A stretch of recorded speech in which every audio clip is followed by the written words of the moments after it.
Hello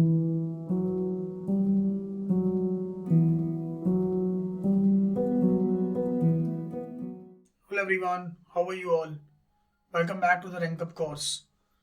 So आज हम आ चुके हैं न्यूटन लॉज ऑफ मोशन के सेकंड लेक्चर पे और यहाँ पे हम लोग आज पढ़ने वाले हैं, कुछ नई बातें जानने वाले हैं आज हम न्यूटन लॉज के बारे में। जैसे कि आप लोगों को पता होगा कि लास्ट लेक्चर में मैंने आपको बताया था कि न्यूटन के लॉज में क्या क्या हम पढ़ते हैं। मैंने कुछ इंट्रोडक्टरी पार्ट आपको बताया था, Newton laws of motion first law क्या बोलता है, सेकेंड लॉ क्या बोलता है, थर्ड लॉ क्या बोलता है, स्पेसिफिकली मैंने आपको पूरा बताया था, राइट। आज मैं कुछ जनरल बातें करने वाला हूं कि तीनों लॉज में क्या इंपॉर्टेंट चीज होती है, किस जगह पर एप्लीकेबल होते हैं, कहां पे एप्लीकेबल नहीं होते हैं, कैसे उनको अप्लाई करते हैं, कैसे हम न्यूमेरिकल सॉल्व करते हैं। तो ये जो क्लास है ये काफी ज्यादा इंपॉर्टेंट है, लास्ट क्लास से भी ज्यादा इंपॉर्टेंट, क्योंकि न्यूटन लॉज ऑफ मोशन की डेफिनेशन की बात करूं या फिर बहुत ही बेसिक पार्ट की बात करूं वो सबको पता रहती है, राइट। जो इंपॉर्टेंट पार्ट होता है वो होता है हमारा न्यूमेरिकल पोर्शन या फिर प्रॉब्लम सॉल्विंग पोर्शन। तो आज की क्लास में हम लोग प्रॉब्लम सॉल्विंग सीखेंगे और साथ में हम ये सीखेंगे कि हमारे न्यूटन लॉज ऑफ मोशन कहाँ कहाँ पे एप्लीकेबल होते हैं और कहाँ कहाँ पे हमें उनको अप्लाई करना चाहिए। तो सबसे पहले हम लोग बात करेंगे, बिल्कुल बेसिक चीज होगी, जैसे कि आप लोगों को पता होगा कि हम लोग लॉ ऑफ इनर्शिया पढ़ चुके हैं। जो फर्स्ट लॉ का नाम हमारा क्या था, लॉ ऑफ इनर्शिया। तो लॉ ऑफ इनर्शिया में हमने क्या पढ़ा, हमने पढ़ा कि अगर हमारा नेट एक्सटर्नल फोर्स किसी भी बॉडी पे जीरो है तो उस केस में एक्सेलरेशन भी जीरो ही रहेगा। Is it clear?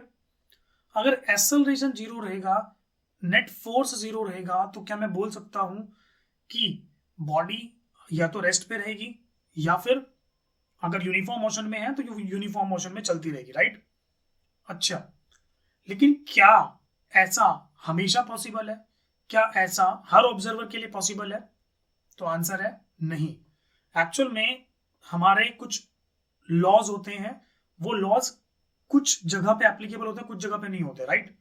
कुछ लॉज ऐसे होते हैं जो यूनिवर्सल होते हैं। यूनिवर्सल का मतलब उनको कहीं भी आप अप्लाई कर सकते हो। सबसे पहले मैं बात करता हूं कि हमारे पास रेफरेंस फ्रेम्स होते हैं। रेफरेंस फ्रेम्स की मैं पहले भी लास्ट क्लासेस में कुछ बात कर चुका हूँ काइनेमेटिक्स में, बट आज मैं रेफरेंस फ्रेम की बात इसलिए कर रहा हूँ ताकि आप लोगों को पता लगे कि न्यूटन के लॉज कहाँ पे एप्लीकेबल होते हैं और कहाँ पे नहीं होते, राइट।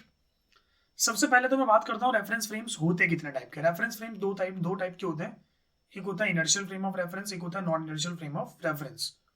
जहां पे ऑब्जर्वर रहता है उस फ्रेम को हम लोग बोलते हैं reference frame. Is it clear?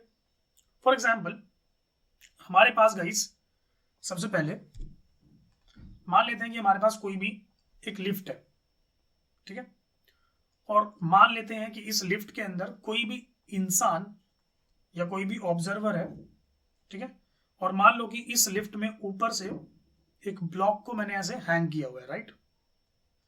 एक ऑब्जर्वर ये है जिसका ऑब्जर्वर का नाम है 1 और एक ऑब्जर्वर जो कि ग्राउंड पे खड़ा हुआ है, और ये लिफ्ट जो है ना नीचे की तरफ आ रही है विद एक्सेलरेशन ए। आप लोगों ने लिफ्ट के क्वेश्चन शायद करे होंगे पहले भी, बट अगर नहीं किए हैं तो कोई दिक्कत नहीं है, अभी आप सीखने वाले हो, राइट। ये ऑब्जर्वर 1 है और ये ऑब्जर्वर 2 है। ये दोनों ऑब्जर्वर्स इस ब्लॉक को देख रहे हैं, ये ब्लॉक है मास m का, राइट। अब सोच के देखो, अगर मैं अकॉर्डिंग टू ऑब्जर्वर 1 बात करूं तो ऑब्जर्वर 1 लिफ्ट के अंदर है, तो उसको मास जो है वो रेस्ट पे मिलने वाला है, उसको लगेगा कि मास रेस्ट पे है। तो क्या ये ऑब्जर्वर बोलेगा कि अगर नीचे की तरफ एक फोर्स लग रही है W मतलब वेट इसका ब्लॉक का, और ऊपर की तरफ एक लग रहा है टेंशन, तो क्या W would be equals to T for the observer 1? हाँ या ना? बिल्कुल सही। अगर मैं ऑब्जर्वर 2 की बात करूंगा तो ऑब्जर्वर 2 के लिए ब्लॉक नीचे की तरफ आ रहा है, जैसे लिफ्ट नीचे आ रही है वैसे ब्लॉक भी नीचे आ रहा है, तो वो क्या बोलेगा, ऑब्जर्वर 2 बोलेगा कि यार W is greater than T। तब नीचे वाली फोर्स ज्यादा होगी तभी तो नीचे की तरफ आ रहा है, वैसा बोलेगा।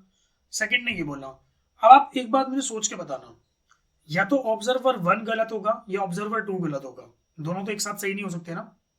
बिल्कुल सही बात है। तो या तो ऑब्जर्वर 1 गलत है या ऑब्जर्वर 2 गलत है, ये बात तो गारंटेड है ना। अगर ऐसा है तो कौन सा ऑब्जर्वर गलत है, पहले तो हमें ये सोचना है। तो मैं आपको बता दूं कि एक्चुअल में आपका जो न्यूटन लॉज ऑफ मोशन होते हैं या फिर न्यूटन का पहला लॉ जो होता है उसका नाम होता है लॉ ऑफ इनर्शिया, और यहाँ पे हमारा जो लॉ होता है वो इनर्शियल लॉ में ही इनर्शियल फ्रेम ऑफ रेफरेंस में ही चलेगा। किसमें चलेगा? Inertial frame of reference. सबसे पहले मैं आपको बताना चाहता हूं कि इनर्शियल फ्रेम ऑफ रेफरेंस होता क्या है।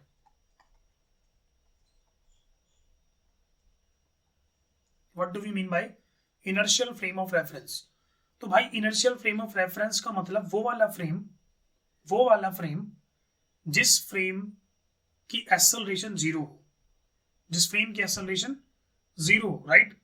जैसे कि ये जो ऑब्जर्वर 2 है, ये ऑब्जर्वर 2 रेस्ट पे है ना, इसका फ्रेम चल रहा है क्या? नहीं चल रहा ना। अगर चलेगा तो भी कांस्टेंट वेलोसिटी से चलना चाहिए। Are you getting my point? तो इसका मतलब ये हुआ कि इनर्शियल फ्रेम को हम लोग कभी कभी नॉन एक्सेलरेटेड फ्रेम भी बोलते हैं,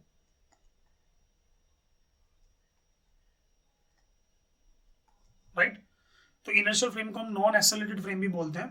तो ऐसे फ्रेम जिसकी एक्सेलरेशन जीरो हो, उस फ्रेम में बैठ के अगर आप किसी भी बॉडी को ऑब्जर्व करोगे तो आप लोग न्यूटन का फर्स्ट लॉ अप्लाई कर सकते हो, हाँ या ना।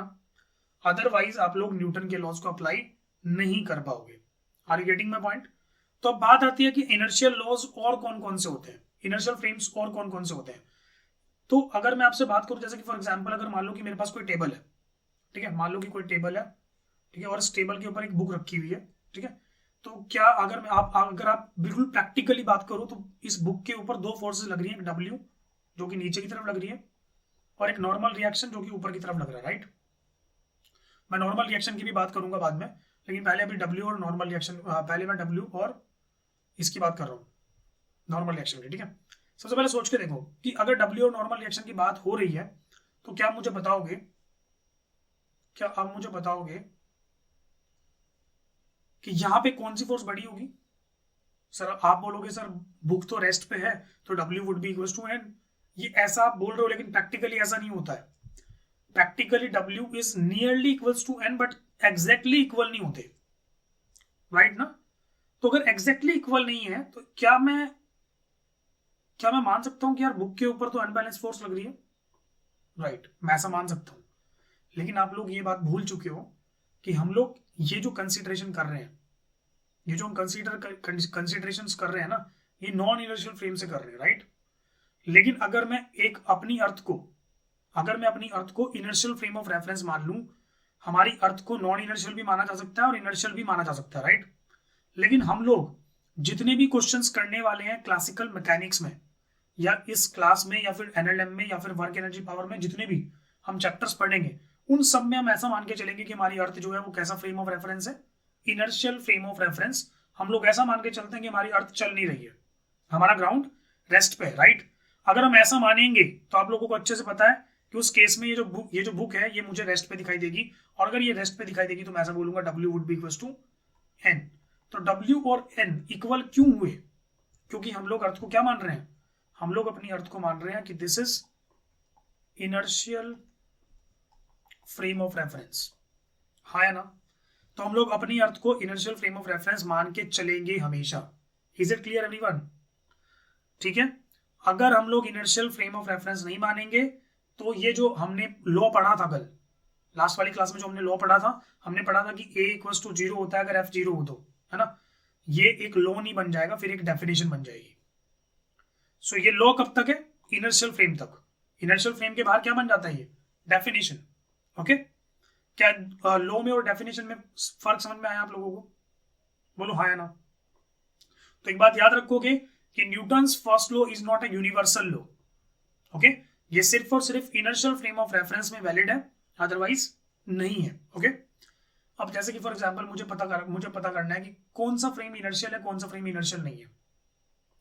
तो मैं आपको बता दूं कि अगर मान लो आप इनर्शियल फ्रेम ऑफ रेफरेंस पे खड़े हो, जैसे कि फॉर एग्जांपल आपने माना है कि हमारी अर्थ इनर्शियल फ्रेम ऑफ रेफरेंस है, तो अगर आप अर्थ पे खड़े हुए हो, राइट, इस अर्थ के रिस्पेक्ट में कोई भी फ्रेम अगर यूनिफॉर्म मोशन से चलेगा, यूनिफॉर्म वेलोसिटी से चलेगा, तो उस फ्रेम को भी आप लोग इनर्शियल ही मानोगे।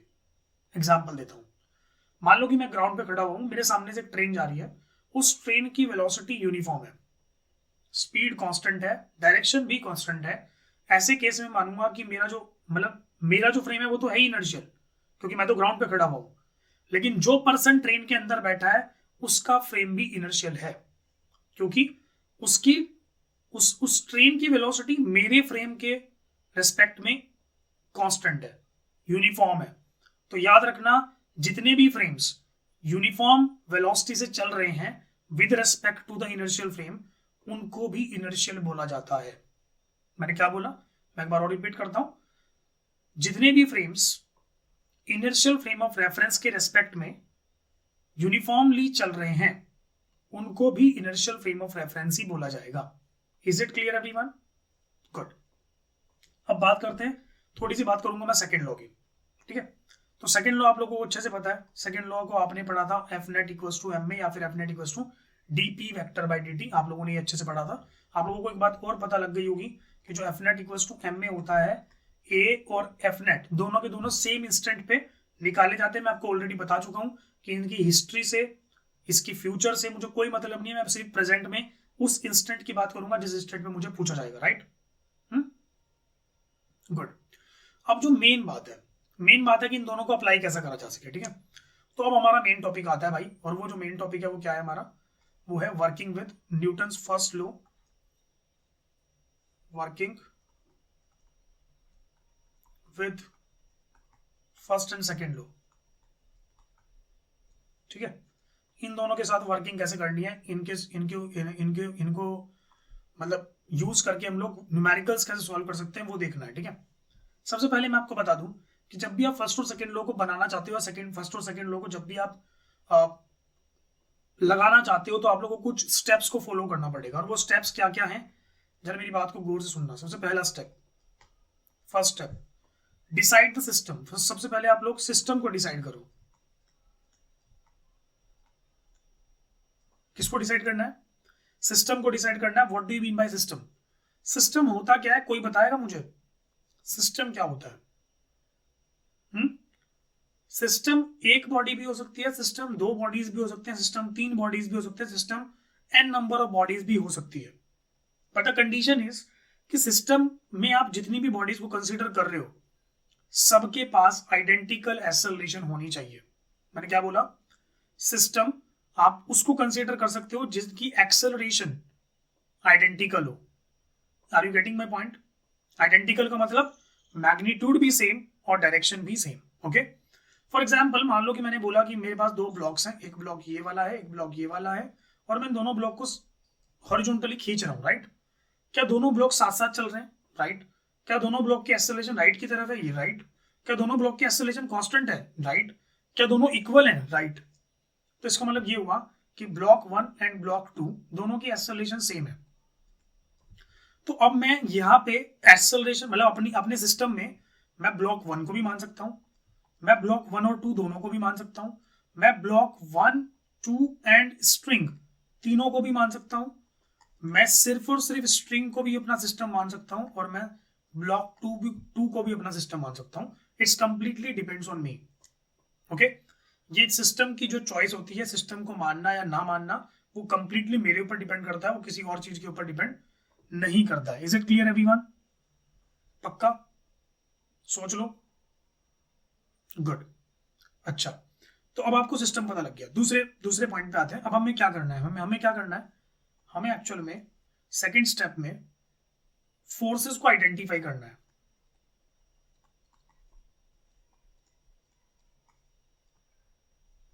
ठीक है। Identify the forces. यार ये क्या होता है?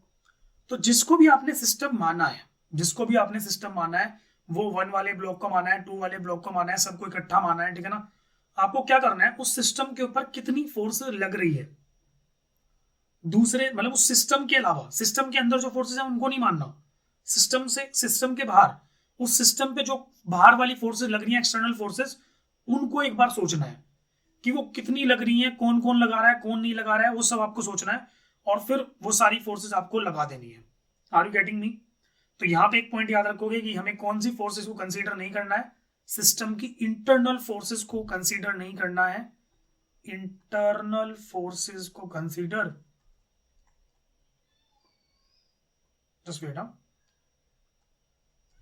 इंटरनल फोर्सेस को कंसीडर नहीं करना है। कौन सी फोर्सेस को कंसीडर करना है? Applied by the other sources, by the other objects we can say, ठीक है। जो दूसरा ऑब्जेक्ट्स आपके ऊपर फोर्स लगा रहे हैं उसको आपको आइडेंटिफाई करना है, राइट। थर्ड पॉइंट, अब आपको एफबीडी बनाना है। क्या होता है एफबीडी? पता किसी को? What do you mean by FBD? Free body diagram. आपको क्या करना है, इस बॉडी को पॉइंट मास मान लेना है और पॉइंट मास मानने के बाद इसके ऊपर सारी एक्सटर्नल फोर्स लगा देनी है, जितनी भी एक्सटर्नल फोर्सेस आपने अभी भी आइडेंटिफाई करी थी, राइट।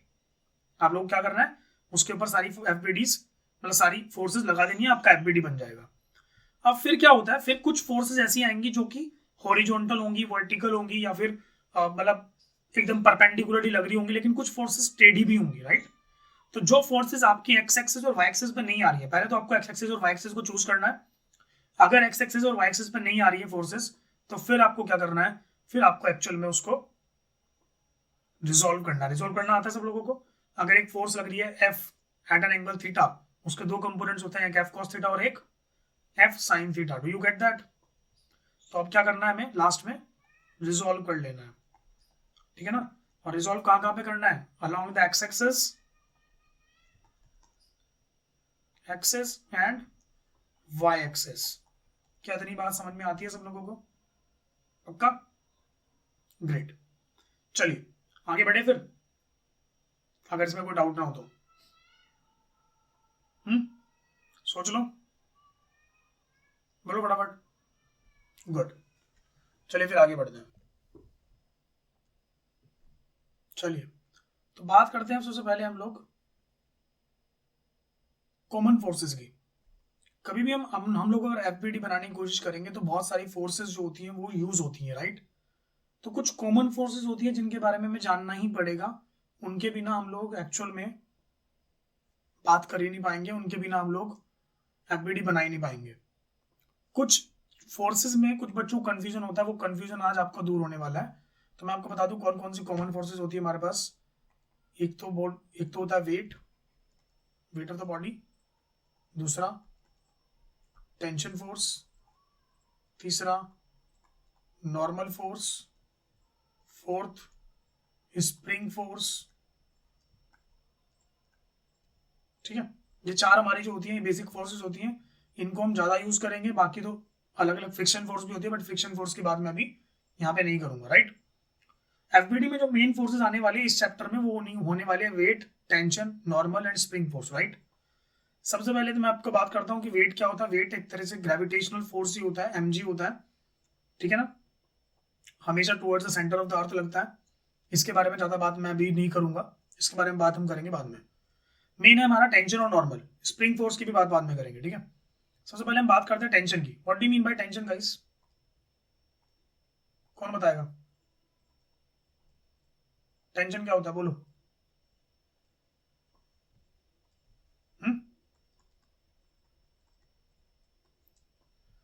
टेंशन एक इलेक्ट्रोमैग्नेटिक फोर्स है। कौन सी फोर्स है?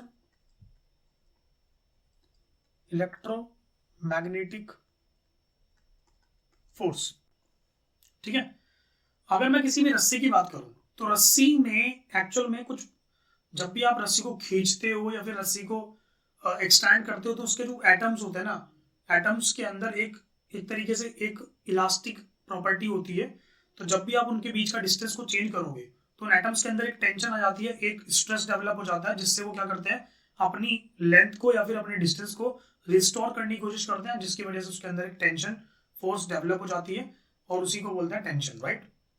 ये इलेक्ट्रोमैग्नेटिक है, ओके, ठीक है। इसके बारे में मैं कुछ एक इंपॉर्टेंट बात बताऊंगा आपको, बट उससे पहले मैं आपको सबसे पहले एक चीज समझाना चाहता हूं। मान लो कि हमारे पास कोई रस्सी है और इस रस्सी के साथ एक एम ब्लॉक बंधा हुआ है, एम मास का ब्लॉक, कैपिटल एम मास का, और मान लो ये ए पॉइंट है, राइट। क्या आपको एक बात पता है कि अगर मैं ए पॉइंट से ऊपर वाली रस्सी की बात करूं और ए पॉइंट से नीचे वाली रस्सी की बात करूं तो नीचे वाली रस्सी ऊपर वाली रस्सी को नीचे की तरफ खींच रही है ना, और ऊपर वाली रस्सी नीचे वाली रस्सी को ऊपर की तरफ खींच रही होगी, क्योंकि एक्शन और रिएक्शन होता है ना। तो कहने का मतलब ये है कि एक टेंशन ऊपर वाली रस्सी नीचे वाली रस्सी पे लगा रही होगी और एक टेंशन नीचे वाली रस्सी ऊपर वाली रस्सी पे लगा रही होगी। लगा रही होगी बताओ? बिल्कुल लगा रही होगी, है ना।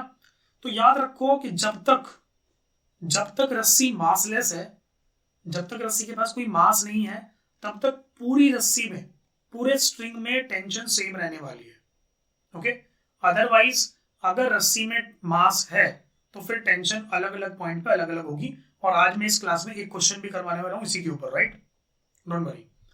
लेकिन सबसे पहले आपको ये बात समझनी होगी कि टेंशन की क्या क्या इंपॉर्टेंट प्रॉपर्टीज होती है। पहली प्रॉपर्टी की it is always a pulling force. कौन सी force?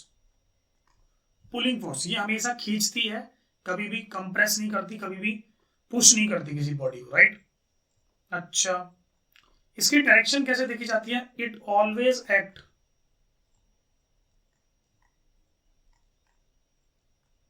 Away from the point of consideration,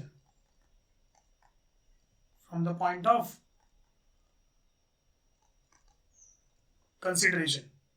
okay, कहने का मतलब ये है कि मैं आपको अगर सिंपल सी भाषा में समझाऊं तो हो क्या रहा है कि let we have a block. मान लो कि हमारे पास कोई ब्लॉक है, ठीक है, और ये किसी सरफेस पे रखा हुआ है, मान लो, ठीक है। मान लो कि ये कोई पर्सन है, जो पर्सन इस ब्लॉक को खींच रहा है एक रस्सी से, राइट।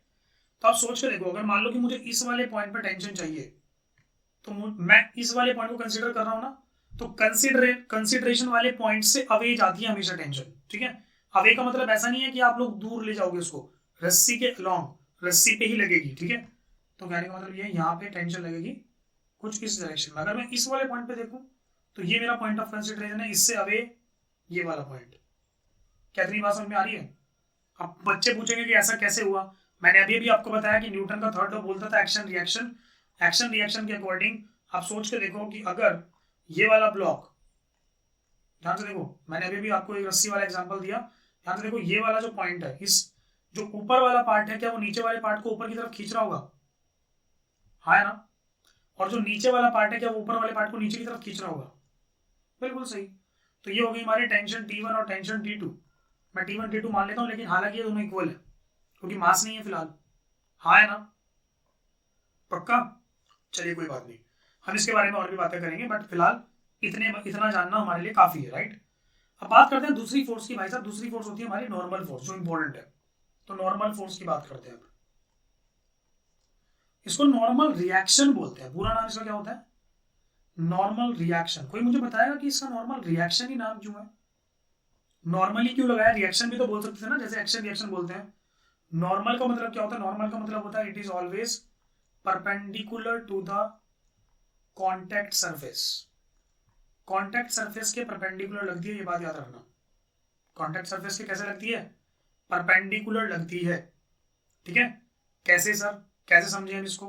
बहुत सिंपल तरीका है इसको समझने का। जो जस्ट यहाँ पे देखो एक बार, मान लो कि आपके पास कोई ब्लॉक है।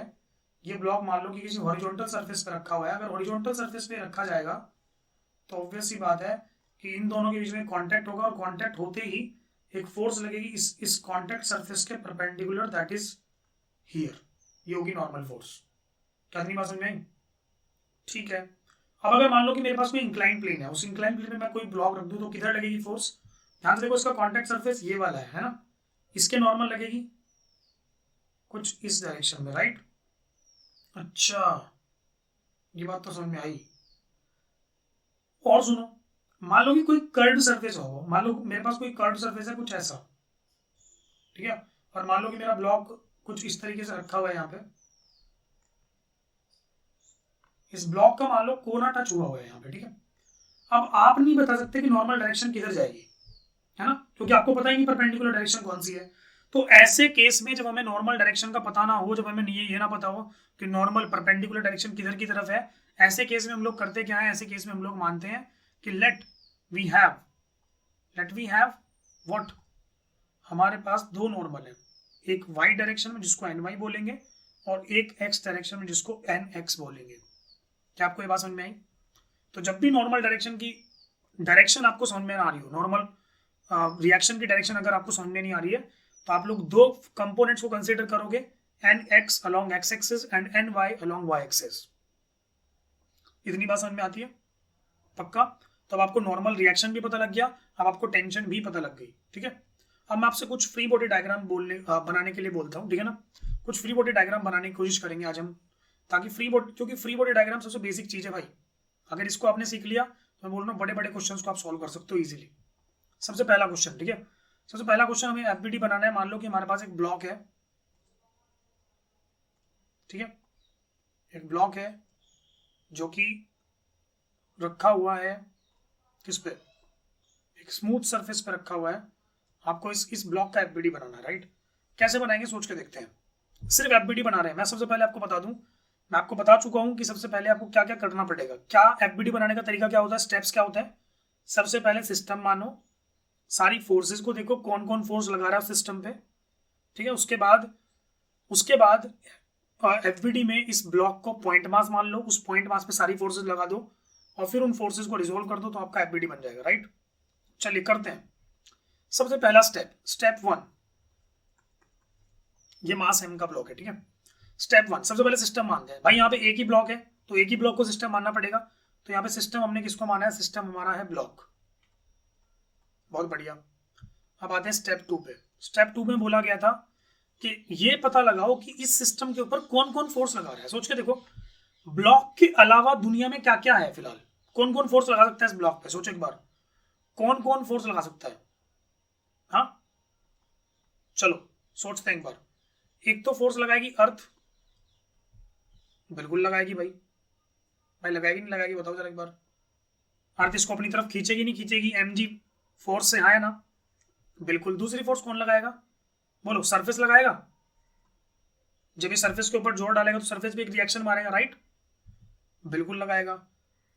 अच्छा जी, और कोई फोर्स लगा सकता है यहाँ पे, और कोई है आपके अकॉर्डिंग, कोई और ब्लॉक हो या कोई और चीज हो जिसको अट्रैक्ट कर सकता हो, नहीं ना। कोई इसको रिपेल भी नहीं कर रहा, कोई एक्सटर्नल फोर्स भी नहीं है, राइट। तो सिर्फ दो ही तो चीजें फोर्स लगाएंगे यहाँ पे, कौन कौन, अर्थ और सरफेस। अर्थ की फोर्स कितनी होगी सोचो एक बार, mg, और सरफेस की force normal reaction that is in the upward direction, mg नीचे वाली डायरेक्शन में, राइट। तो अब हम क्या करेंगे, स्टेप 3 में हम लोग इस ब्लॉक को पॉइंट मास मान लेंगे। Let this is the point mass, इसके ऊपर mg लग रहा है डाउनवर्ड्स और नॉर्मल रिएक्शन लग रहा है अपवर्ड्स, हाँ है ना, and that is my FBD. ध्यान से देखो, इसमें कोई भी फोर्स आपको टेडी फोर्स नजर आ रही है नहीं, तो हमें रिजॉल्व करने की भी जरूरत नहीं है, यही हमारा एफबीडी आ गया बस। Is it clear everyone, great. तो ये हो गया हमारा एफबीडी पहला, बहुत सिंपल सा एफबीडी मैंने आपको बनवाया। अब एफबीडी पे दूसरे पे आता है, ठीक है। एफबीडीज बना रहे हैं, प्लीज ध्यान से सुनो। दूसरा सिस्टम हमारा क्या है, दूसरा सिस्टम मेरे पास है, मान लो कि मेरे पास 2 ब्लॉक्स हैं,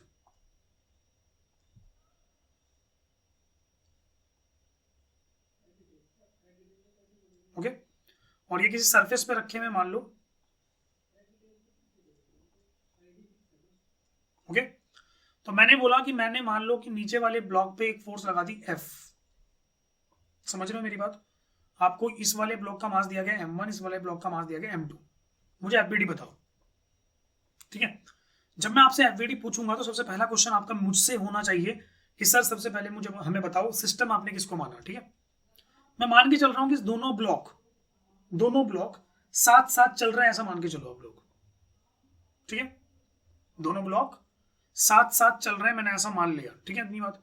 चलिए, तो अब मैं यहाँ पे 3 तरह के सिस्टम मान सकता हूं। पहला सिस्टम मैंने माना कि let first of all system मेरा क्या है, मान लो कि मेरा सिस्टम है m1 ब्लॉक, है ना। फिर दूसरा मेरा सिस्टम होगा m2 ब्लॉक, राइट। तो आप लोग अलग अलग मान के भी बना सकते हो या फिर आप पूरे को भी सिस्टम मान सकते हो, क्योंकि दोनों के दोनों साथ में चल रहे हैं। मैं पहले अलग अलग की बात करता हूँ, ठीक है। चलिए सबसे पहले m1 की बात करते हैं, सिर्फ m2 को छोड़ दो अभी थोड़ी देर के लिए, m2 को भूल जाओ, सिर्फ m1 की बात करते हैं। आपने सिस्टम को कंसिडर कर लिया, सर। दूसरा स्टेप क्या होता है हमारा, दूसरा स्टेप होता है कि भाई जैसे सिस्टम मान लिया तो अब क्या करो, अब सेकेंड पार्ट में फोर्सेस को देखो। m1 के अलावा m1 पे कौन कौन फोर्स लगा सकता है बताओ जरा एक बार। m2 लगाएगा, अर्थ लगाएगी, और ये सरफेस से भी टच हो रहा है तो सरफेस भी लगाएगा, राइट। m2 कितनी फोर्स लगाएगा सोच के देखो, m2 m1 के ऊपर कितनी फोर्स लगाएगा। मान लो कि नॉर्मल रिएक्शन मारेगा n1, कितना, n1। जब m2 m1 के ऊपर रखा हुआ था, m2 ऊपर से फोर्स लगा देगा ना, है ना। वैसे ही अर्थ कितना फोर्स लगाएगी, m1g, राइट। और सरफेस कितना लगाएगा, नॉर्मल रिएक्शन। चलिए थर्ड स्टेप में हम क्या करेंगे, एफबीडी बना देंगे। ये पॉइंट मास मान लिया, पॉइंट मास हमारा m1 मास है, ठीक है ना। ऊपर की तरफ लग रहा होगा एक नॉर्मल रिएक्शन जो कि सरफेस ने लगाया होगा, एक m1g लग रहा होगा नीचे की तरफ जो कि अर्थ ने लगाया होगा पुल, और एक ऊपर से m2 भी एक फोर्स लगा रहा होगा n1 की, और दो उसको भी नीचे की तरफ ही बना दोगे आप लोग n1। क्या इसमें कोई भी फोर्स स्टेडी है, बिल्कुल नहीं है। तो ये बन गया हमारा FBD of the first block, okay, first block का एफबीडी बन गया। अब सेकंड ब्लॉक का एफबीडी देखते हैं। सेकंड ब्लॉक का अगर एफबीडी बनाना है तो दोबारा इस बार आपने सिस्टम किसको माना, इस बार आपने सिस्टम मान लिया M2 को। जैसे आपने सिस्टम M2 को माना, अब आप क्या करोगे, सबसे पहले फोर्सेस को कंसीडर करो। फोर्सेस कौन कौन लगा सकता है M2 के ऊपर? M1 लगाएगा, अर्थ लगाएगी क्या? यस, अर्थ तो लगाएगी। और नॉर्मल रिएक्शन लगेगा क्या कोई? मुझे नहीं लगता नॉर्मल रिएक्शन लगेगा, क्योंकि ऊपर वाला ब्लॉक क्या सरफेस से टच हुआ हुआ है? नहीं, तो दो ही फोर्स लगेंगे इसके ऊपर। M1 कितनी फोर्स लगाएगा सोच के बताओ? M1 ब्लॉक जितनी M2 ने लगाई थी M1 के ऊपर, कितनी लगाई थी? N1 ना, ये नीचे की तरफ लगाई थी। इस बार N1 कहां लगेगी? ऊपर की तरफ भाई। Every action has an equal and opposite reaction, yes और नो? ठीक है। अब अर्थ कितनी लगाएगा? अर्थ लगाएगा M2G। तो बस क्या करो, M2G नीचे की तरफ लगेगा, तो क्या करो, पॉइंट मास बनाओ, नीचे लगा दो M2G, ऊपर लगा दो क्या? N1, and that is my FBD. खत्म, कुछ भी नहीं करना। चलिए, कुछ बच्चों को डाउट होगा सर कैसे पूरे को कैसे बनाएंगे। लो पूरे को भी मान लो एक बार। मैंने मान लिया कि सिस्टम मेरा पूरा है इस बार, M1 प्लस M2 दोनों को सिस्टम मान लिया, ठीक है। अगर दोनों को सिस्टम मान लिया, सोच के देखो फोर्स कौन कौन लगा सकता है, बोलो। अर्थ लगाएगी, और कौन लगाएगा, और कौन लगाएगा इसके अलावा? सरफेस लगा देगा, राइट। अर्थ लगा सकती है, सरफेस लगा सकता है। अर्थ कितनी लगाएगी? M1 प्लस M2 इंटू जी। और सरफेस कितना लगाएगा? नॉर्मल रिएक्शन, हाँ है ना। पॉइंट मास मानो, नीचे की तरफ M1 प्लस M2 इंटू जी, ऊपर की तरफ normal reaction, and that is my FBD. खत्म। लो ऐसे बना लो चाहे तो, आपकी मर्जी है। तो मैं आपको बता रहा हूं कि आप लोग सिस्टम हमेशा उनको मानोगे जिनकी एक्सेलरेशन सेम रहेगी, डायरेक्शन में भी और मैग्नीट्यूड में भी, ठीक है। आप लोग अलग अलग भी मान सकते हो अपने सिस्टम में ब्लॉक्स को, और एक साथ भी मान सकते हो, आपकी मर्जी है। Is it clear? तो ऐसे करके आप लोग एफबीडी बना सकते हो। कुछ और एफबीडीज आपको ट्राई करने हैं, मैं आपको बता रहा हूँ। आप लोग वीडियो को पॉज करके यहाँ पे ट्राई करोगे। जैसे कि फॉर एग्जांपल अगर कोई इंक्लाइन प्लेन पे, किसी भी इंक्लाइन सरफेस पे मान लो कि कोई ब्लॉक रखा है M मास का, स्मूथ सरफेस है, तो आपको इसका एफबीडी बना के देखना एक बार, ठीक है। या फिर मैं आपको एक और एफबीडी दे सकता हूँ। फॉर एग्जाम्पल हमारे पास कोई ब्लॉक्स हैं,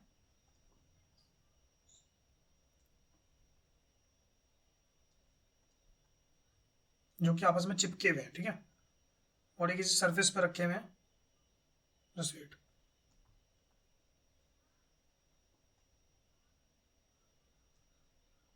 ठीक है।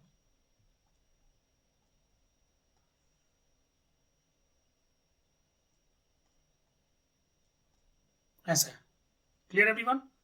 M1 M2 इसका एफबीडी बनाना है, तो ये दो आपके लिए होमवर्क है। Is it clear?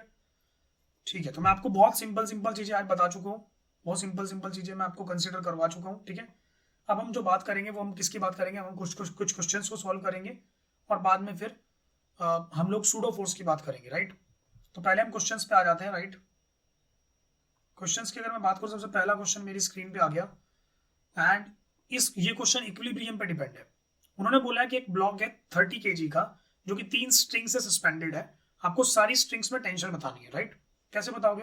सबसे पहले हम लोग मान लेंगे कि इस स्ट्रिंग में टेंशन है TA, इस स्ट्रिंग में टेंशन है TB, और इस स्ट्रिंग में टेंशन है TC। कोई दिक्कत तो नहीं ना, राइट। सबसे पहले आप लोग एफबीडी बनाना पड़ेगा आप लोगों को। एफबीडी किसका बनाओगे? सबसे पहले हम 30 kg का एफबीडी बनाते हैं, ठीक है, क्योंकि यहाँ पे सब कुछ इक्विलिब्रियम पे है, तो सबकी एक्सेलरेशन सेम है, राइट। 30 kg का एफबीडी बनाता हूँ। 30 kg का अगर मैंने एफबीडी बनाया, सबसे पहले सोचो कि 30 kg पे कौन कौन फोर्स लगाएगा। 30 kg पे सिर्फ एक तो अर्थ लगा सकती है फोर्स, या फिर और कौन लगा सकता है? स्ट्रिंग लगा सकती है, राइट। तो स्ट्रिंग ने ऊपर की तरफ फोर्स लगाई TC, और नीचे की तरफ अर्थ ने फोर्स लगाई MG, राइट। बस ये दो ही फोर्स तो होंगी, और इसके अलावा तो कोई और फोर्स नहीं होगी। तो TC की वैल्यू आ गई MG के इक्वल, और TC की वैल्यू कितनी कितनी आ जाएगी? 30 इंटू 10, दैट इज 300 न्यूटन। तो मैं G की वैल्यू यहाँ पे 10 यूज करने वाला हूँ। अगर वो स्पेसिफाई करेगा तो मैं G की वैल्यू 9.8 यूज करूंगा, अदरवाइज मैं 10 ही यूज करने वाला हूँ, राइट। अब हम लोग एफबीडी बनाते हैं इस गोल छल्ले का, ये छल्ला आपको दिख रहा है ना, इसका एफबीडी बनाने की कोशिश करूंगा मैं, ठीक है। Are you ready? चलिए, तो मेरा एक छल्ला है, उसके ऊपर ध्यान से देखो, एक टेंशन लग रही है TA, ठीक है, एक मेरी टेंशन है TB है मेरी टेंशन इधर की तरफ। एक मिनट, सॉरी,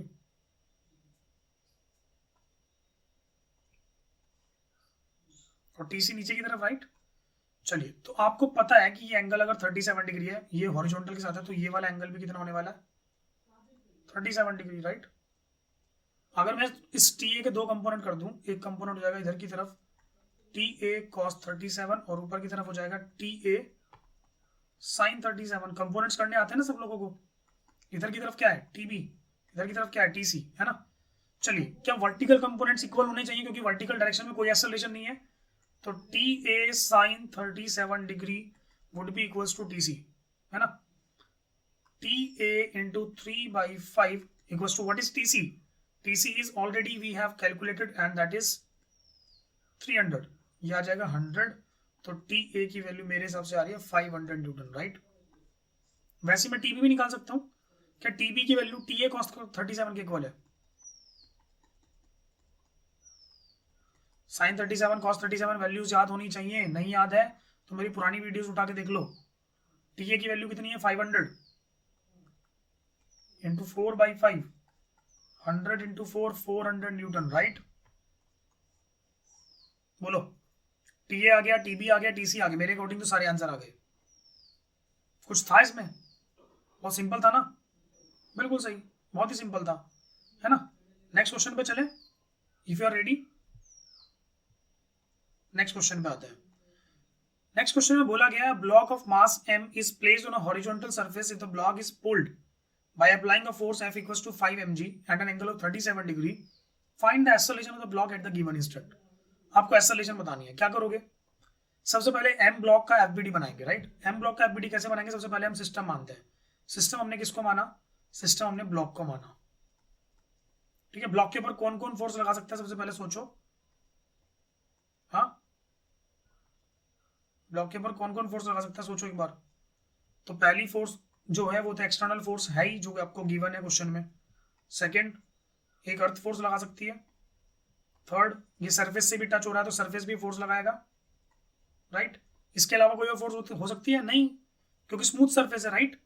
तो सबसे पहले हम लोग क्या करेंगे? सबसे पहले हम लोग देखेंगे कौन कौन सी फोर्स लग रही है। अगर मैं इस ब्लॉक को पॉइंट मास मान लूं तो उसके ऊपर एक फोर्स तो लग रही है F equals to 5 mg, और ये कितने पे लग रही है? 37 डिग्री पे लग रही है, राइट। एक इसके ऊपर नॉर्मल रिएक्शन लगेगा जो कि सरफेस लगाएगा। एक इसके ऊपर mg लगेगा जो कि अर्थ लगाएगा, राइट। इसके अलावा कोई और फोर्स आपको नजर आ रही है? मुझे तो नहीं आ रही यार, है ना। चलो सोचो एक बार। इस 5 mg का अगर मैं दो कंपोनेंट करूंगा तो दो कंपोनेंट किधर किधर जाएंगे? पहला कंपोनेंट जाएगा 5 mg cos 37 डिग्री और एक जाएगा 5 mg sin 37 डिग्री। सोच के बताओ। यस। अब ये ब्लॉक जब चलेगा तो ये हॉरिजॉन्टली तो चलेगा ना। हॉरिजॉन्टल इसकी डायरेक्शन में एक्सेलरेशन है ना। तो हॉरिजॉन्टल डायरेक्शन में एक्सेलरेशन क्या होगा? कैसे निकालेंगे? क्या आप लोगों ने न्यूटन सेकंड लॉ पढ़ा था, F net equal to m में, राइट। तो इस ब्लॉक की एक्सेलरेशन ए इधर की तरफ है। मैं आपको बता चुका हूं ऑलरेडी कि जिधर की तरफ होती है एक्सेलरेशन उस वाली डायरेक्शन को हम पॉजिटिव मानते हैं। क्या मानते हैं? पॉजिटिव। तो क्या मैं F net equal to m में बोल सकता हूं? क्या बिल्कुल बोल सकता हूं। What is F net? What is F net? F net is 5 mg cos 37 degree in the right direction equals to m into a, है ना। m से m छम्मा छम्मा, तो a की वैल्यू कितनी आ गई? 5g cos 37 degree a equals to 5 into 4/5 into g। 5 से 5 cut गया तो a की वैल्यू आ गई 4g। Have you got it? तो ऐसे करके आप लोग एक्सेलरेशन बता सकते हो। अगर आपसे कोई पूछता कि बताओ नॉर्मल रिएक्शन की वैल्यू बताओ, तो फिर क्या करते? फिर आप लोग वर्टिकल डायरेक्शन में फोर्सेस को इक्वेट कर देते क्योंकि उस डायरेक्शन में कोई भी एक्सेलरेशन नहीं है। यस और नो? सेकंड क्वेश्चन समझ में आया सब लोगों को? सेकंड सॉल्यूशन समझ में आया पूरा? गुड। अब नेक्स्ट क्वेश्चन पे आते हैं। नेक्स्ट क्वेश्चन जो हमें दिया हुआ है वो क्या है हमारा? ध्यान से देखना। Two blocks of masses m1 and m2 are placed on side by side on a smooth horizontal surface as shown in the figure. Horizontal force capital F is applied on the block 1। Find the acceleration and normal reaction between the blocks. देखो, ये question मैं इसलिए लेके आया हूं ताकि आप लोगों को एफबीडी समझ में आए पूरा अच्छे से, और एफबीडी से सॉल्व कैसे करते हैं वो भी समझ में आए, ठीक है। चलिए, सबसे पहले हम M1 ब्लॉक की बात करते हैं। अच्छा, आप क्या चाहते हो? क्या आप पूरे को सिस्टम मानना चाहते हो या फिर अलग अलग को सिस्टम मानना चाहते हो? मैं तो बोलता हूं अलग अलग को सिस्टम मानो। क्यों? ताकि आप नॉर्मल रिएक्शन भी निकाल सको, ठीक है। चलिए, सबसे पहले M1 का एफबीडी बनाते हैं for block 1। For block 1। Block 1 के लिए देखो तो M1 ब्लॉक है हमारा, ठीक है। इसके ऊपर कौन कौन फोर्स लगा सकता है, ये हमने सिस्टम मान लिया। फोर्स सोचो एक बार कौन कौन लगा सकता है, पहले दिमाग में रखना पड़ेगा कौन कौन फोर्स लगा सकता है, ठीक है भाई। एक फोर्स तो लगाएगा ब्लॉक M2, एक फोर्स अर्थ लगाएगी, एक फोर्स सरफेस लगाएगा, और एक इसके ऊपर एक्सटर्नल फोर्स भी लगी हुई है, राइट। नहीं समझे यार, ये 4 फोर्सेस इसके ऊपर लगी हुई है, तो चारों फोर्सेस को मैं इसको पॉइंट मास मान लेता हूं और चारों फोर्सेस को लगा देता हूं, ठीक है।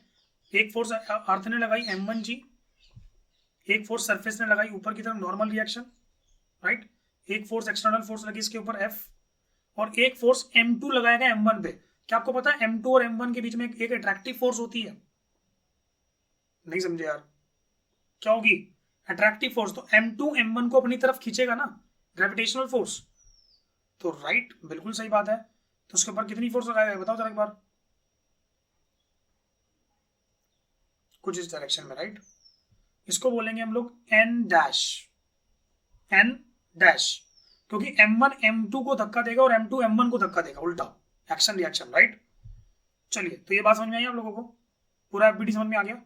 अच्छा, मुझे सोच के बताओ, ये ब्लॉक चल किधर रहे होंगे? क्या राइट डायरेक्शन में चल रहे होंगे? तो इन सब की डायरेक्शन क्या है एक्सेलरेशन की? A in the right word, okay. तो अगर आप इसकी इक्वेशन लिखना चाहते हो तो क्या लिखोगे? M1A equals to F minus N dash,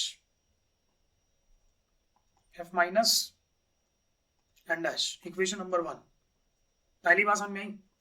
चलिए, अब M2 का ब्लॉक, फॉर ब्लॉक M2 इस बार क्या करेंगे? सोचो एक बार कौन कौन फोर्स लगा रहा होगा। ब्लॉक M1 भी फोर्स लगा रहा होगा इसके ऊपर, अर्थ भी फोर्स लगा रही होगी, सरफेस भी फोर्स लगा रहा होगा, लेकिन इस बार इसके ऊपर कोई एक्सटर्नल फोर्स नहीं है, राइट। तो ब्लॉक बनाओ M2 का फ्री बॉडी डायग्राम बनाएंगे। एक फोर्स M2G लग रही है नीचे की तरफ, एक फोर्स नॉर्मल रिएक्शन लग रहा होगा N1, ठीक है। और जैसे कि M2 ने M1 के ऊपर फोर्स लगाई थी राइट लेफ्ट में, तो M1 M2 के ऊपर फोर्स लगाएगा राइट में, N डैश। नहीं समझे? पक्का? क्या इसकी एक्सेलरेशन भी A इधर की तरफ है? तो बताओ क्या लिखा जाएगा? इस एक्सेलरेशन की डायरेक्शन में कितनी फोर्स है? Net force, that is N dash. So N dash equals to M में, इक्वेशन नंबर 2। अगर ध्यान से देखो तो इक्वेशन नंबर 1 और इक्वेशन नंबर को ऐड करता हूं, एडिंग इक्वेशन 1 एंड इक्वेशन 2, दोनों को ऐड करते हैं भाई। दोनों को ऐड करेंगे तो M1A प्लस M2A आ जाएगा, ये M2A है।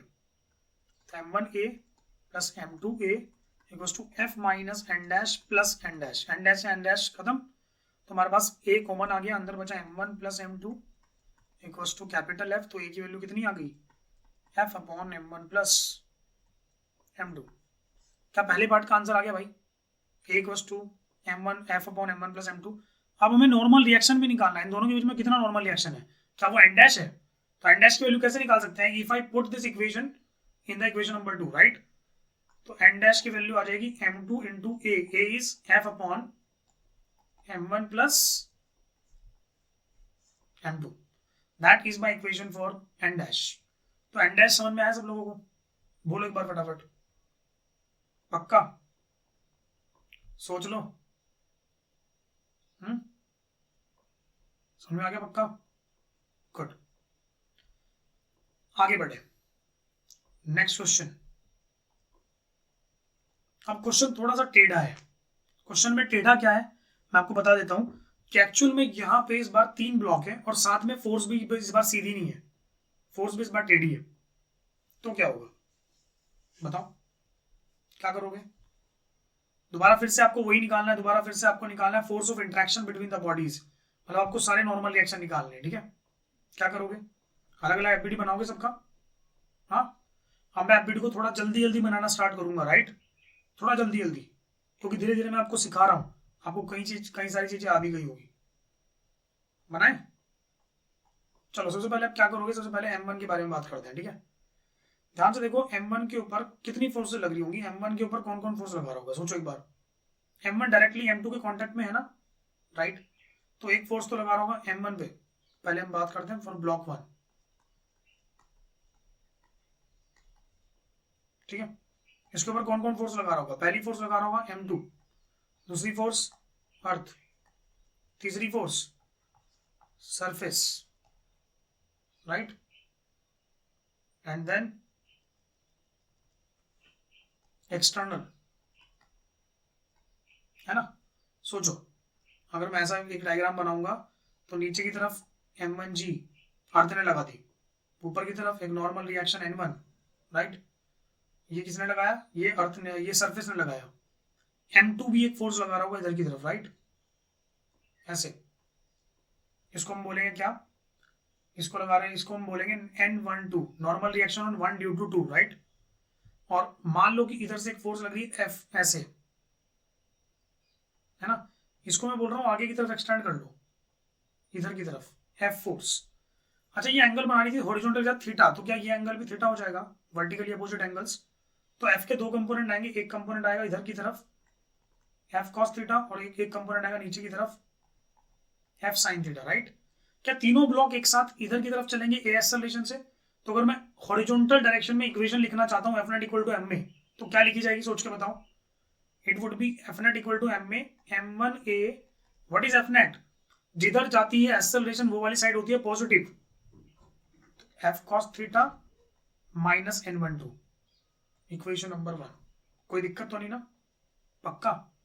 आगे बढ़ते हैं, अब M2 ब्लॉक की बात करते हैं। M2 ब्लॉक, 4 ब्लॉक M2, मैं पूरा डिटेल में बता रहा हूं, नेक्स्ट क्लास में आपको इन सब के शॉर्टकट बताऊंगा, ठीक है, लेकिन पहले डिटेल में समझो, डिटेल में समझना जरूरी है। ब्लॉक 2 में अगर आप देखोगे तो ब्लॉक 2 पे कौन कौन फोर्स लगा रहा होगा, पहली फोर्स कौन लगा रहा है, ब्लॉक M1। दूसरी फोर्स कौन लगा रहा है, अर्थ। तीसरी फोर्स सरफेस। इसके अलावा कोई और फोर्स लगा रहा होगा, M3 भी लगा रहा होगा भाई, उसको मत भूलो, है ना। लेकिन इसके ऊपर कोई एक्सटर्नल फोर्स नहीं है। चलो भाई, अब इसका FBD बनाते हैं।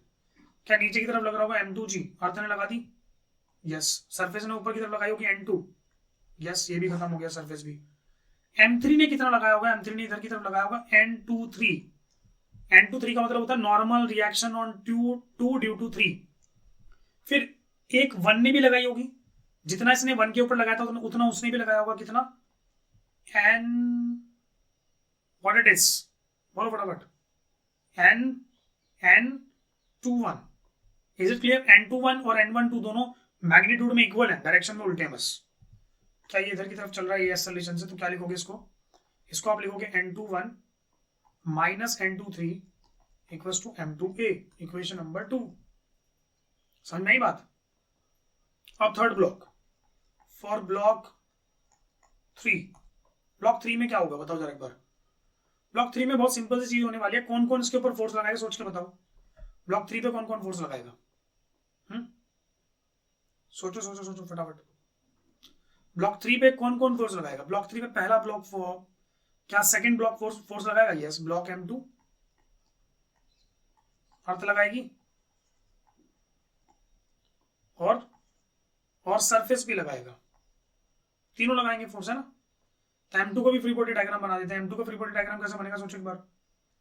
M2 पे नीचे की तरफ, सॉरी M3 पे M3G, ऊपर की तरफ नॉर्मल रिएक्शन N3, और एक सेकंड वाला ब्लॉक फोर्स लगा रहा होगा N32।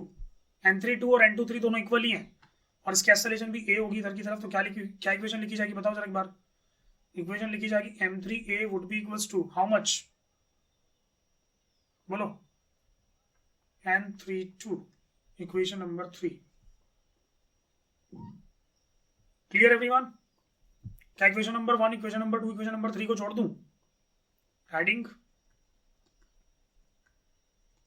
1, 2 एंड 3, जोड़ दो तीनों को जोड़ेंगे तो क्या आएगा, सोचो एक बार।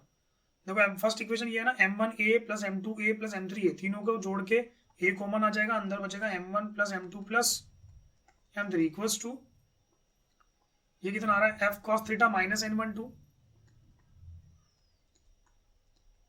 प्लस दूसरी इक्वेशन क्या है, N21 को भी N12 ही बोल देते हैं, ठीक है, और माइनस N23, और फिर इसमें जोड़ेंगे ये वाला प्लस N23 ही बोल देते हैं, ठीक है। N23 से N23 खत्म, N12 से N12 खत्म, तो एक ही वैल्यू आ गई F cos theta upon M1 plus M2 plus जैसे ही एक्सेलरेशन आया, अब आप इस वैल्यू को पहले इक्वेशन नंबर 3 में पुट कर दो। इक्वेशन नंबर 3 में पुट करोगे तो n32 आ जाएगा, n32 आ जाएगा m3 इंटू ए, m3 into F cos theta upon m1 plus m2 plus m3। पहला आंसर। क्या इतनी बात समझ में आई? बोलो, आ गई होगी। ठीक है, ये आ गया। अब नेक्स्ट की बात करते हैं हम लोग। नेक्स्ट में क्या आएगा? नेक्स्ट में हम बात करेंगे किसकी? एक और रिएक्शन हमें निकालना है। कौन सा रिएक्शन निकालना है? N21 निकालना। तो N21 में क्या करेंगे? M2A प्लस N23 कर देंगे सेकेंड इक्वेशन से, राइट। तो एक बार क्या लिखेंगे हम लोग? N21 would be equals to M2A plus N23। तो N21 निकालना है तो इक्वल्स टू क्या करना पड़ेगा?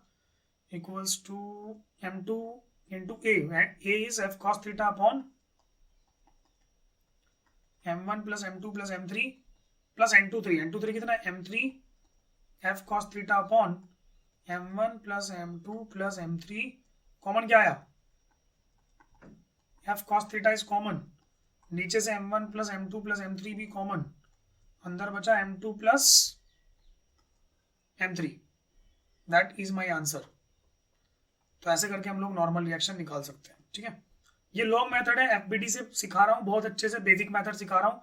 प्लीज बहुत ध्यान से अच्छे से देखो, कोई भी डाउट आए तो प्लीज मुझे बोलो, राइट। नेक्स्ट एक और क्वेश्चन है, थोड़ा सा चेंज है। In the arrangement shown in the diagram the strings are light and inextensible. जो आपकी रस्सी जो दिख रही है आपको तीनों ब्लॉक्स के बीच में, वो इनएक्सटेंसिबल है और लाइट है। Surface over which the blocks are placed is smooth. Acceleration निकालनी है और टेंशन निकालनी है। ठीक है, क्या करेंगे? बोलिएगा। तो ये क्वेश्चन बिल्कुल एकदम सिमिलर है जो मैंने पहले वाला करवाया, जस्ट आपको नॉर्मल रिएक्शन को टेंशन से रिप्लेस करना है। ठीक है, तो ये क्वेश्चन मैं आपके लिए होमवर्क छोड़ रहा हूं, आप लोगों को इसको सॉल्व करके देखना एक बार। जहां जहां पे आपने नॉर्मल रिएक्शन लगाया था वहां पे आप लोग क्या लगाओगे? टेंशन लगाओगे। Is it clear? एफबीडी बनाओगे अलग अलग 4 kg 2 kg 1 kg की 3 इक्वेशंस बनाओगे, ऐड करोगे तो ए मिल जाएगा, और फिर उन इक्वेशन उस ए की वैल्यू को अलग अलग इक्वेशन में रखोगे तो T1 T2 मिल जाएगा, राइट। इसको मान लेना T1 और इसको मान लेना T2। तो जब मैं इस लेक्चर को खत्म करूंगा तो मैं आपको इस डिस्क्रिप्शन में इस पीडीएफ का लिंक दूंगा, यहां से आप क्वेश्चन देख सकते हो और आप सॉल्व कर सकते हो, राइट। चलिए नेक्स्ट क्वेश्चन, इंपॉर्टेंट क्वेश्चन। ये आपके सामने एक पुली है, ओके। एक पुली आपके सामने नजर आ रही होगी आप लोगों को। 2 ब्लॉक है जो कि एक पुली से कनेक्टेड है। ये पुली जो है हमारी मासलेस है। ठीक है, उन्होंने बोला है कि पुली जो है मासलेस है और फ्रिक्शनलेस है। प्लीज कंसीडर करो इन दोनों चीजों को। ठीक है, इसका मतलब रस्सी फिसल रही है। आपको बताना है कि अगर M1 M2 2 मासेस हैं और मान लो कि M1 is greater than M2 है, तो उस केस में आपकी ये जो नीचे जाने वाली एक्सेलरेशन होगी ये कितनी होगी? ये भी एक्सेलरेशन ए ही होगी। तो इन दोनों की वैल्यू बतानी है ए की, और साथ में आपको ये भी बताना है कि इन रस्सी में टेंशन टी कितनी है। ठीक है, कैसे बताओगे? सोच के एक बार। स्टैंडर्ड क्वेश्चन है, स्टैंडर्ड फॉर्मूला हम लोग डिराइव करने वाले हैं। प्लीज बहुत ध्यान से सुनेंगे। करें? बोलो, करें? चलो सबसे पहले हम M1 की फ्री बॉडी डायग्राम बनाने की कोशिश करते हैं। ठीक है, M1 का फ्री बॉडी डायग्राम अगर बनाएंगे तो वो सोच के बताओ कि M1 पे कौन कौन फोर्स लगा सकता है। या तो रस्सी लगाएगी या फिर अर्थ लगाएगी, बस इसके अलावा तो कोई भी फोर्स लगा नहीं सकता। तो रस्सी लगाएगी टेंशन, अर्थ लगाएगी M1G, और ये ब्लॉक जा रहा है नीचे की तरफ। तो इक्वेशन बन जाएगी M1A equals to M1G minus T, equation number 1। अब M2 ब्लॉक की बात करते हैं। M2 ब्लॉक पे भी 2 ही फोर्स लगेंगी, ऊपर की तरफ टेंशन, नीचे की तरफ M2G, और ऊपर की तरफ है A एक्सेलरेशन। तो लिखा जाएगा M2A equals to T minus M2G, equation number 2। क्या दोनों इक्वेशंस को ऐड कर दें? कर दीजिए ऐड। तो M1A plus M2A equals to M1G minus T plus T minus M2G। T से T खत्म, A कॉमन आ गया, M1 plus M2 equals to M1 minus M2 into G। तो A की वैल्यू आ गई M1 minus M2 into G upon M1 plus M2। खत्म। समझ में आई बात? याद रखिए इस फॉर्मूले को कैसे लर्न करना है। बड़ा मास माइनस छोटा mass into gravity upon total mass. मैंने क्या बोला? दोबारा बोलो, दोबारा समझो। बड़ा मास माइनस छोटा mass upon total mass into gravity, ऐसे याद रख लो इस फॉर्मूले को, ठीक है। अगर ए आ गया तो क्या मैं टेंशन ही निकाल सकता, निकाल दूं, किसी भी इक्वेशन में डाल दो वैल्यू। तो जब मैं इस इक्वेशन इस ए की वैल्यू को जब किसी भी इक्वेशन में डालूंगा 1 में या 2 में, आप लोग सॉल्व करके देख सकते हो, तो आंसर आएगा 2m1m2 into G upon m1 plus m2। Please दोनों फॉर्मूले याद होने चाहिए। इसको एटवुड मशीन भी बोलते हैं, क्या बोलते हैं?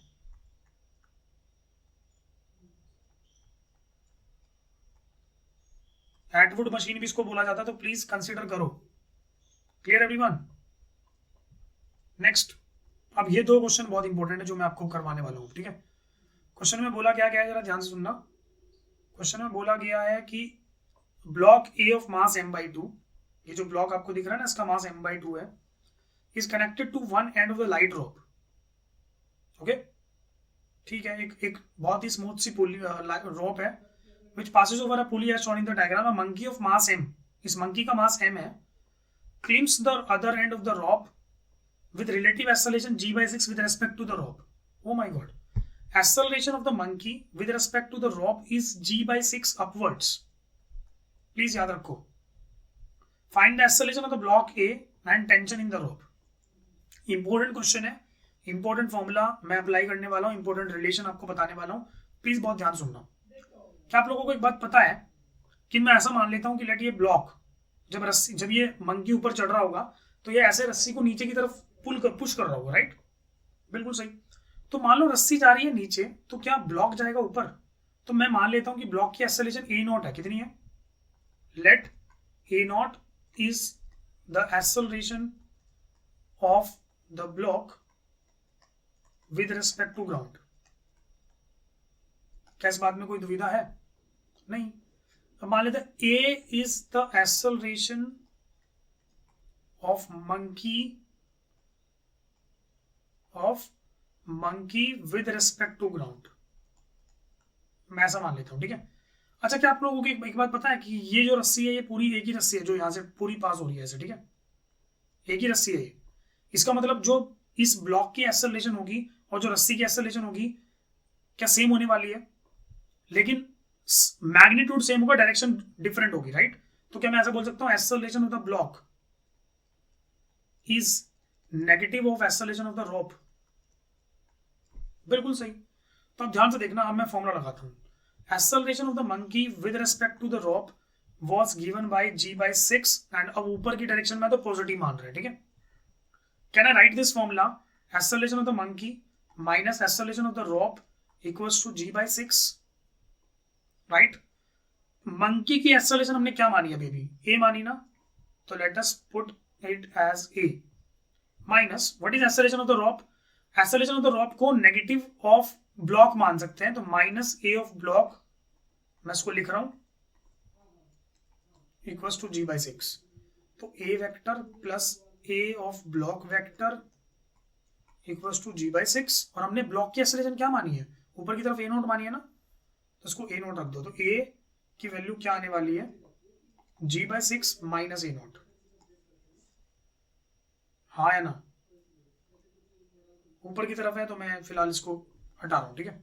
g/6 minus a0। क्या यहां तक की बात सबको समझ में आती है? अगर यहां तक कोई भी डाउट हो तो प्लीज एक बार पॉज करो, वापस देखो, आ जाएगा समझ में, राइट? दोबारा सुनो, a की वैल्यू आ गई। अब हम क्या करते हैं, हम फ्री बॉडी डायग्राम बनाते हैं दोनों ब्लॉक्स का, ब्लॉक का भी और मंकी का भी। पहले मैं मंकी का बनाता हूँ, ठीक है। मंकी मान लो ऐसी है, मंकी का नीचे की तरफ mg लग रहा होगा, ऊपर की तरफ एक टेंशन लग रही होगी t, और ये मंकी ऊपर की तरफ जा रहा है a एक्सेलरेशन से, राइट? तो क्या मंकी की एक्सेलरेशन, मंकी की इक्वेशन लिखी जाएगी ma equals to t minus mg। What is a? g/6 minus a0 equals to t minus mg। तो क्या मैं mg/6 minus ma0 equals to t minus mg लिख दूं क्या? तो यहां से टेंशन की वैल्यू क्या आ रही है? mg/6 plus mg minus ma0। इसको मैं इक्वेशन नंबर 1 मान लेता हूं। क्या मान लेता हूं?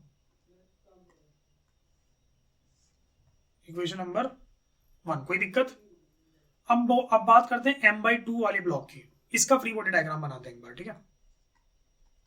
इसका नीचे की तरफ लग रहा होगा m/2g, ऊपर की तरफ एक टेंशन लग रही होगी, और ये ब्लॉक ऊपर जा रहा है ए नॉट एक्सेलरेशन से, तो m/2 a not equals to t minus m/2 into g. हाँ है ना, बिल्कुल सही। तो क्या मैं यहां से टेंशन की वैल्यू बोल सकता हूं m/2 a not plus m/2 into g? जी बिल्कुल। इसको मानते हैं इक्वेशन नंबर 2। क्या इक्वेशन नंबर 1 इक्वेशन नंबर 2 को इक्वेट कर सकता हूं? कर दीजिए। तो ये देखो mg प्लस mg/6, क्या इसको 7mg/6 बोल दें? Minus m a not equals to m/2 a not plus m/2 g, right.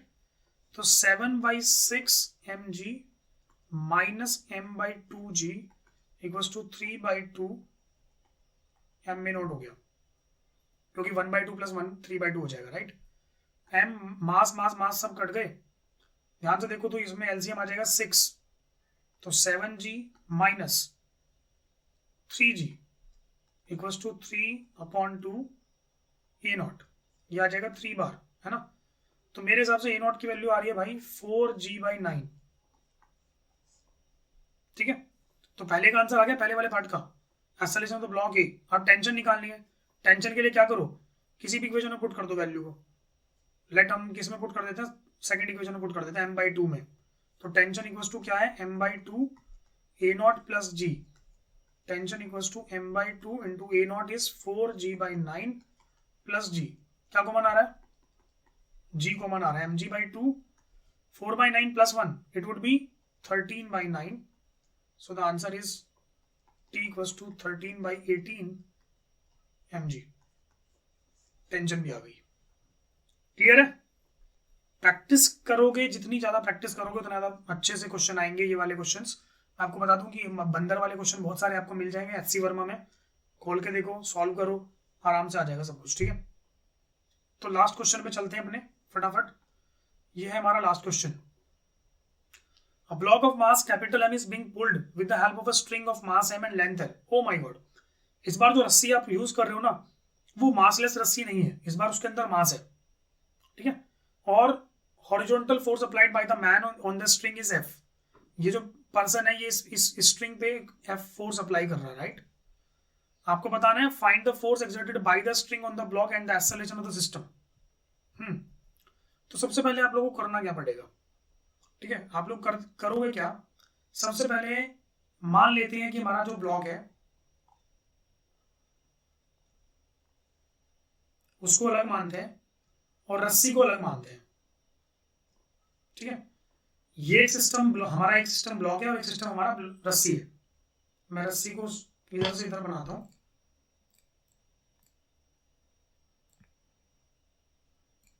ठीक है। चलिए, ब्लॉक का मास कैपिटल है, ब्लॉक के ऊपर कितनी फोर्सेस लग रही हूँ सोच के बताओ। नीचे की तरफ कैपिटल mg, ऊपर की तरफ नॉर्मल रिएक्शन, है ना। अच्छा, एक फोर्स रस्सी में भी लगाई होगी, कितनी, टेंशन T, बिल्कुल सही। और बस बाकी तो कोई और फोर्स नहीं होगी ना। और एक्सेलरेशन होगी ब्लॉक की ए राइट लेफ्ट की तरफ, राइट। वैसे ही इस रस्सी पे कितनी फोर्स लगी होगी, रस्सी पे एक फोर्स लगी होगी इधर की तरफ, जो पर्सन ने लगाई, जो पर्सन इसको खींच रहा है कैपिटल F से, राइट की तरफ टेंशन T, नीचे की तरफ स्मॉल mg, है ना। बस इतनी लगी होगी ना। और इसकी एक्सेलरेशन भी ए इधर की तरफ, राइट। अगर आप ब्लॉक से इक्वेशन बनाओगे तो ब्लॉक की इक्वेशन क्या बनेगी सोच के बताओ। ब्लॉक की इक्वेशन बनने वाली है F not equal to M A, तो T would be equal to capital M A, equation number 1। और दूसरी इक्वेशन क्या बन जाएगी, F minus T equals to small M A, equation number 2। खत्म।